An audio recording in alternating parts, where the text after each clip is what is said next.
The mist clung to the surface of Lake Obsidian like a shroud, thicker and more suffocating than any mist I'd ever encountered. It wasn't the gentle, ethereal kind that kissed your skin with dew. This was a palpable, damp presence that seemed to leach the warmth from your very bones. It had rolled in the night before, an unnatural phenomenon for midsummer, swallowing the familiar outlines of the surrounding pines and the distant, jagged peaks of the Blackwood Mountains. Now, as the first slivers of dawn tried to pierce the gloom, the lake remained stubbornly shrouded, an inky expanse of stillness that felt both ancient and predatory. I stood on the rickety wooden dock, the old planks groaning under my weight, the air thick with the scent of decaying leaves, and something else, something vaguely metallic and unsettling, like old blood. My name is Elias Thorne, and I'd come to Lake Obsidian seeking answers, or perhaps, in a moment of naive desperation, to find closure.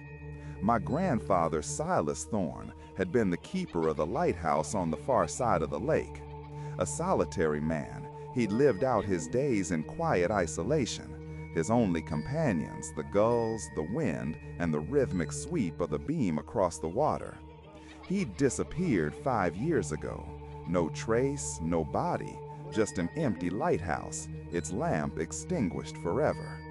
The official verdict was drowning, a tragic accident, a lonely old man lost to the unforgiven depths. But I never believed it. My grandfather was a man of the lake, as much a part of it as the reeds and the ancient stones that lined his shores. He knew its moods, its currents, its secrets. He wouldn't have simply drowned.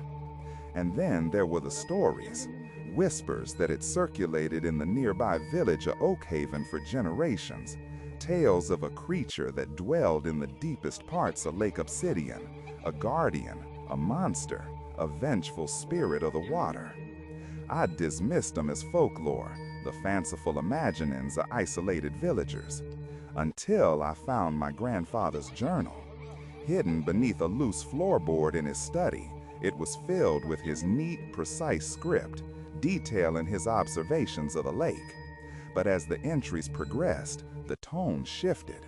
The scientific observations of aquatic life gave way to a growing unease, then a palpable fear. He wrote of strange disturbances in the water, of ripples that appeared from nowhere, of shadows that moved beneath the surface, too large, too swift to be any known fish. He spoke of a presence, a primal intelligence that watched him from the depths. The last entry was chilling, scrawled in a shaky hand. "It is awake. It knows I see it. I should have never disturbed its slumber." That was why I was here, armed with nothing but a small fishing boat, a tattered map my grandfather had marked with cryptic symbols, and a gnawing dread that had become my constant companion. The mist seemed to press in, muffling all sound, isolating me in a world of gray. I pushed off from the dock, the small outboard motor sputtering to life, a surprisingly jarring sound in the oppressive silence. The boat cut a narrow wake through the glassy water, the mist swirling around me as if trying to disorient me. The symbols on the map pointed to a section of the lake known as the Sunken Grove, a place even the local fishermen avoided, claiming it was cursed. They said the water there was always unnaturally cold, even in the height of summer, and that the mist never truly lifted. As I motored deeper into the lake, the temperature dropped noticeably. A shiver ran down my spine, not entirely from the cold. The water beneath me began to take on a darker hue, a deep, unsettling black. The mist here was even thicker, reducing visibility to mere feet. I could feel the weight of it, the oppressive silence that seemed to hum with an unseen energy. I was following my grandfather's notes, heading towards a cluster of ancient, gnarled trees that, according to his map, marked the center of the sunken grove. He'd written about a peculiar luminescence that sometimes emanated from this area at night, a faint, phosphorescent glow that danced on the water's surface. The boat nudged against something solid, and I cut the engine. I'd reached the grove. The trees, their branches skeletal and bare despite the season, rose from the dark water like drowned specters. Their roots, thick and twisted, snaked out beneath the surface, disappearing into the murky depths. The air was heavy, charged with an almost electric stillness. I peered into the water, but it was too dark to see anything beyond a few feet. Only the oppressive blackness stared back. I drifted for a while, the silence broken only by the occasional plop of something unseen breaking the surface and disappearing again. My grandfather's journal mentioned that the creature was most active during the twilight hours, when the veil between worlds was thinnest. Then it began. A subtle disturbance in the water, a gentle undulation that spread outwards from beneath my boat. It wasn't a current, it was too deliberate, too focused. The water began to churn, not violently, but with a slow, rhythmic pulse. The boat rocked gently, then more insistently. I gripped the sides, my knuckles white. The black water began to swirl, forming a vortex directly beneath me. A low, guttural sound, like the grinding of ancient stones, emanated from the depths. It wasn't a sound I could place, not animal, not human, but something far older, far more primal. Panic began to set in, a cold, clammy hand squeezing my chest. I fumbled for the engine, desperate to get away, but my hands were shaking too much. The swirling intensified, and I could feel the boat being pulled downwards. The water around me began to glow with a faint, sickly green light, illuminating the dark depths. And then I saw it. Or rather, I saw parts of it. A vast, obsidian black form, impossibly large, coiled and sinuous, moving with a terrifying grace in the swirling water. It was scaled like a serpent, but the scales were not of this world. They seemed to absorb all light, to pulse with an inner darkness. Tendrils, thick as tree trunks, unfurled from the main body, reaching, probing. I could see my grandfather's boat, wrecked and half submerged, tangled in the roots of one of the drowned trees. And beside it, a tattered piece of his familiar blue oilskin jacket. He hadn't drowned. He had been consumed. The realization hit me with the force of a physical blow. The creature, whatever it was, had taken him. The low, guttural sound intensified, rising in pitch, a mournful, ancient lament.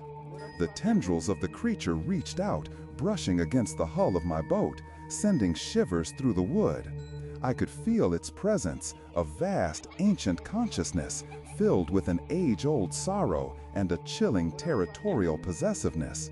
Suddenly, a pale, luminescent object rose from the water, caught in one of the creature's tendrils. It was a locket, my grandmother's locket, the one my grandfather always wore. It was intact, unharmed. The tendril gently, almost reverently, placed it on the edge of my boat before sinking back into the depths.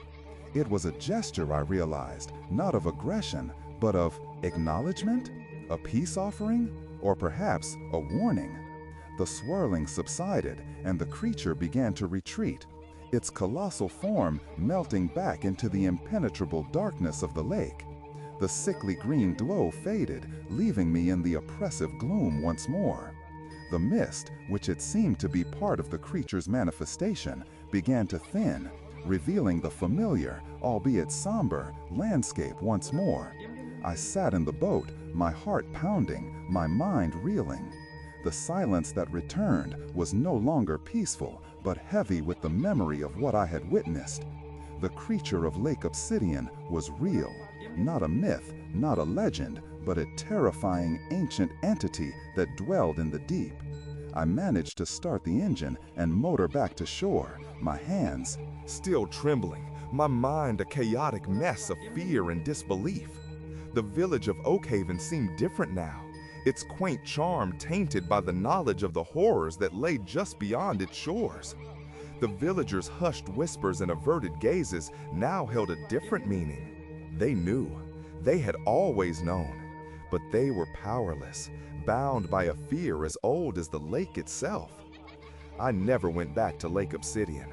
The locket, a silent testament to my grandfather's fate and the creature's inscrutable nature, remains on my desk, a constant reminder of the primal forces that lie hidden beneath the surface of the world.